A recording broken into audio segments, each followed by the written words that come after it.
रुखसार से बुर्का का जरा पर्दा उठा दो, रुखसार से बुर्का जरा पर्दा उठा दो, लिल्लाह मुझे हुस्न खुदा दाद दिखा दो, लिल्लाह मुझे हुस्न खुदा दाद दिखा दो। मैं दूर हो मजबूर हो ऐ सैयद आलम, मैं दूर हो मजबूर हो ऐ सैयद आलम, दीदार दिखाते नहीं आवाज सुना दो, दीदार दिखाते नहीं आवाज सुना दो। मैं दूर हो मजबूर हो ऐ सैयद आलम, दीदार दिखाते नहीं आवाज सुना दो। ऐ बहर करम सदका हुसैन बिन अली का, अशरफ अली थानवी नव्वरल्लाहु मरकदहु বলেন, এ দুনিয়ার মানুষ, তোমরা জানো কি দুনিয়া কেমন একটা জায়গা? দুনিয়ার মতো গান্দা আর কোনো জায়গা না। আশরাফ আলী বলেন, এ দুনিয়ার মানুষরা রে, একটু চিন্তা করে দেখো, দুনিয়ার মাঝে যখন একটা মেয়েকে সাজানো হয়, এবার চিন্তা করে দেখি মেয়েকে যখন সাজাই, তার বান্ধবীরা সাজানোর পর মেয়েকে একটা কথা জিজ্ঞাসা, রে আমার বান্ধবী, আজকে তোমাকে এত সুন্দর লাগতেছে, এত সুন্দর করে তোমাকে সাজাইলাম, আজকে তোমাকে এত সুন্দর লাগতেছে রে, তোমার মতো সুন্দরী আর কেউ নাই। এবার বান্ধবীরা যখন বান্ধবীকে জিজ্ঞাসা করে, এবার বান্ধবী উত্তর দেয়, এরে আমার বান্ধবীরা রে, আমাকে সাজাইছো ভালো কথা, কিন্তু আমাকে সাজানোর পর তোমাদের নিয়ত কি আমাকে একটু বলবা কিনা? বান্ধবীরা বলে, আমরা তো তোমাকে এত সুন্দর করে সাজাইলাম শুধুমাত্র তোমার স্বামীর জন্য, দুনিয়াতে আর কেউ তোমাকে দেখতে পারবে না। এবার বান্ধবী বান্ধবীদেরকে উত্তর দেই, রে এরে আমার বান্ধবীরা রে,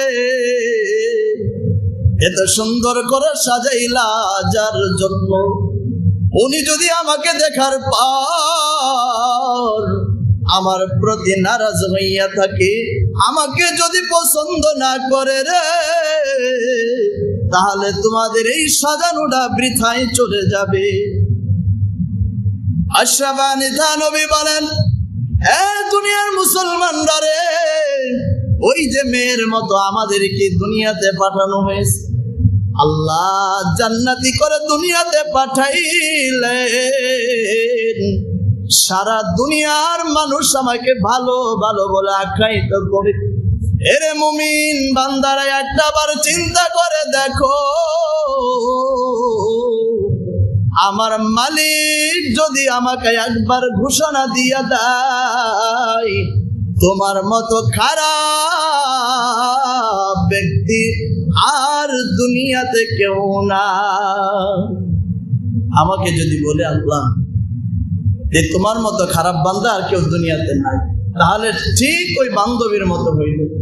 এই কনেকে সাজানোর পর যদি স্বামীর কাছে কোনে ভালো লাগে, তার সাজানোটা বৃথা।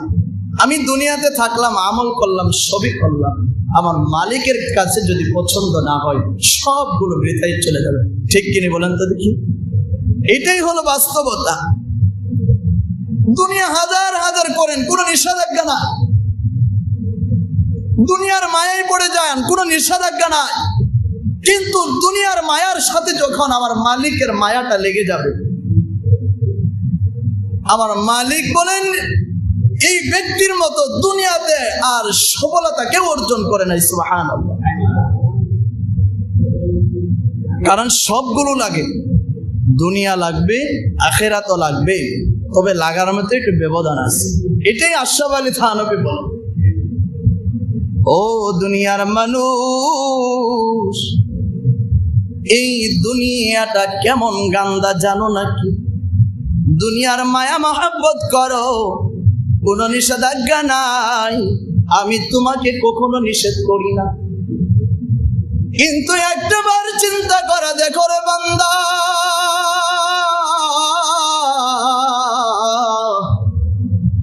মনে করেন এই দুনিয়াটা হলো একটা মরুভূমির মতো। দুনিয়াটা কিসের মতো? মরুভূমি। এবার চিন্তা করে দেখেন, এই মরুভূমির মাঝে যদি একাকিত্ব, এক ব্যক্তি একাই থাকে, আর কেউ নাই, তার সাথে আর কেউ নাই, একাই মরুভূমির প্রান্তে পড়ে রয়েছে।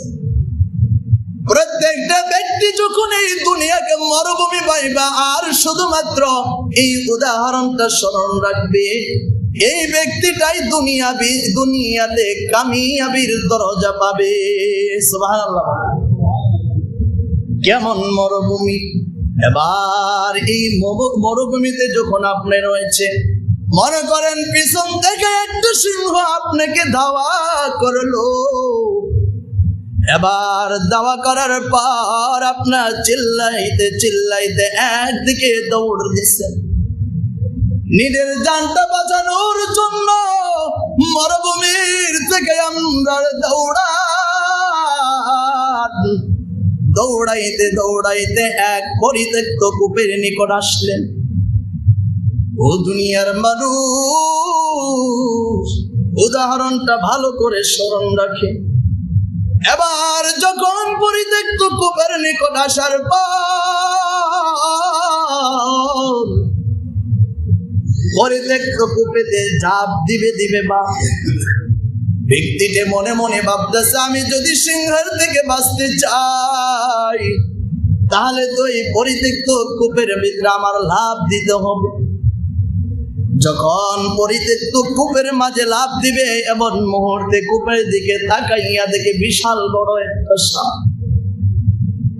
এর দুনিয়ার মানুষ, এই বিষাক্ত সাপ দেখে দাওয়াত দিবে না এই চিন্তা করো, কিন্তু বেচারা এমন চিন্তায় পড়ে গেল, রে যদি আমি পরিত্যক্ত কূপের মাঝে লাভ না দেই, তাহলে তো সিংহের পেটে আমি চলে যাব। এবার যখন লাভ দিবে পরিত্যক্ত কূপের মাঝে একটা ডাল ছিল মাঝখান দিয়ে পড়া। এবার বেচারা দিল কূপের মাঝে লাভ। এবার যখন লাভ দেওয়ার পর বাম হাত দিয়ে ওই পরিত্যক্ত কূপের একটা ডাল ছিল, ওই ডালটা ধরে রয়েছে, যাতে সিংহের পেটেও না যায়, আবার সাপের পেটেও চলে না যায়। নিজের জানটা বাঁচার জন্য কত কষ্ট। এবার আশেপাশে তাকাইয়া দেখতিস সিংহ যাই না রে বাবা, দৌড়ায় আশেপাশে দৌড়ায়, হঠাৎ করে সিংহ নৈরাশ হয়ে গেল। মনে হয় আর এই বেচারাকে খাইতে পারবো না। কিন্তু বেচারা যে ডালটা বাম হাত দিয়ে ধরেছে, বাম হাত দিয়ে ডালটা ধরার আশপাশে তাকাইয়া দেখে দুই পাশে দুই ইঁদুর ডালটাকে টপকায়ে টপকায়ে কাটতেছে। এবার যখন বেচারা চিন্তা করলো, রে আমি কোন দিকে যাব? যদি উপরের দিকে যাই সিংহ আমাকে ধাওয়া করবে, আবার নিচের দিকে গেলে সাপ আমাকে খেয়ে ফেলবে। আবার আশপাশে তাকাইয়া দেখে ডালের দুই পাশে সাদা কালো ইঁদুর টপকায়া টপকায়া কাটছে। কোন দিকে যাব? বেচারা তিন বিপদের মাঝে পড়ে গেছে। হঠাৎ করে ডালের দিকে তাকাইয়া দেখে ওই ডালের মাঝে একটা মৌমাছির চাক বসে আছে। বেচারা চিন্তা করার পর মৌমাছির চাকটার থেকে মধু পড়তেছে টপকা টপকা, ডান হাতের শাহাদাত আঙ্গুল দিয়ে এই টপকানো মধুটা খাইতেছে। আশরাফ আলী থানভী নওয়ারাল্লাহু মারকাদাহু বলেন, ও দুনিয়ার মানুষ, এবার চিন্তা করে দেখেন, উপরে সিংহ, নিচে সাপ, দুই পাশে দুই ইঁদুর ডালটারে কাটতেছে। কাটা শেষ হলে সাপের মুখে পড়ে যাবে। এবার এই বেচারা তিনটে বিপদের মুখেও যখন মধু খায়, মধু টপকানো মধু খাইতেছে। তিন বিপদ তিন দিকে রয়েছে, তিনের বিপদ গুলো ভুলে গিয়েছে। বিপদের কথা স্মরণ নাই, যে তিন দিকে তিন বিপদ এটার স্মরণ নাই, মধু খাইতেছে। আশরাফ আলী থানভী বলেন, ও দুনিয়ার মানুষ, ওই ব্যক্তিটা কেউ না, ওই ব্যক্তিটা আমি আর আপনি। আল্লাহু আকবার। আমি আর আপনি, আর কেউ। উদাহরণ দিয়ে বুঝাই দিয়েছেন যে এই ব্যক্তিটা হলো আমি আর আপনি। কেমন করে আমি আর আপনি হলাম? আশরাফ আলী বলেন, এই দুনিয়াটা হলো মরুক। ওই সাদা কালো ইঁদুর আমার ডাল কাটতেছে, ডাল না রে, সেটা হলো আমার আপনার হায়াত শেষ হলে ওই যে সিংহ দেখতেছেন, সিংহটাও কেউ না রে, সিংহটা হলো আজরাইল। সাদা কালো ইঁদুর, সাদা কালো ইঁদুর দেখাইতেছে, এটা হলো আমার আপনার হায়াত। এই হায়াত শেষ হয়ে গেলে সাদা কালো কিভাবে? দিনটা হয় সাদা, রাতটা হয় কালো। যখন আমার 60 বছরের জিন্দেগি শেষ হয়ে যাবে, তখন দুইটা জিনিস, আজরাইল পিছন থেকে আসতেছে, আমার পিছনে আজরাইল আছে, আজরাইল আমার জানটাকে কবজ করে দিবে। আবার দেখতেছে নিচে। আশরাফ আলী বলেন, ও দুনিয়ার মানুষ, নিচে কেউ না, আমি যে কূপের ভিতরে পড়ে রয়েছি, এই কূপটা হলো আমার আপনার কবর। আল্লাহু আকবার।